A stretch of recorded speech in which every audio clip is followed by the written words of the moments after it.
ស្លោប្រាជ្ញាអូឆ្លាតស្ដាប់ពីងម៉ែអើថ្ងៃនេះបងចូលឆ្នាំថ្មីបងឃើញខ្មៅស្រីអូនរៀមចំផ្ទះបងរៀងទេវតាតាំងការថ្មីព្រះដាំស្លរួនរាជូនម្ដាយទៅវត្តបងឃើញថ្មីពូនភ្នំសាច់រួយបងដាំបានដ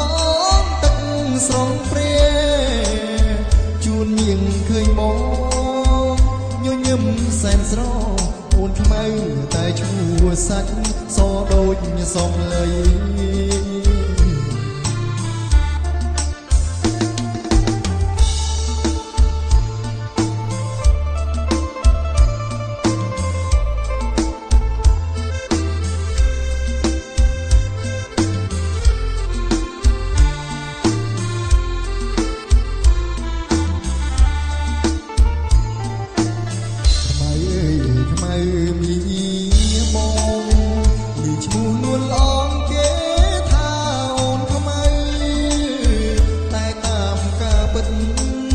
សាច់ស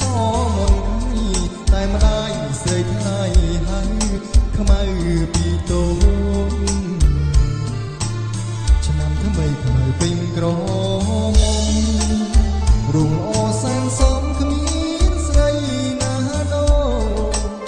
ខ្មៅជីស្រីខ្មៅគ្រប់លក្ខសំស្មូប្រាជ្ញាក៏ឆ្លាតស្ដាប់ពីងម៉ែអើចូលឆ្នាំថ្មីបងឃើញខ្មៅស្រីអូនរៀមចំផ្ទះបងរៀមទេវតាតាំងការថ្មីព្រះដាំស្លរួនរាជូនម្ដាយទៅវត្តបងឃើញខ្មៅពូនភ្នំសាច់រួយអូនដាំបានដងទឹកស្រងព្រះជួនយាងឃើញបងញញឹមសែនស្រស់អូនខ្មៅតែឈ្មោះសាច់សដូចសំឡី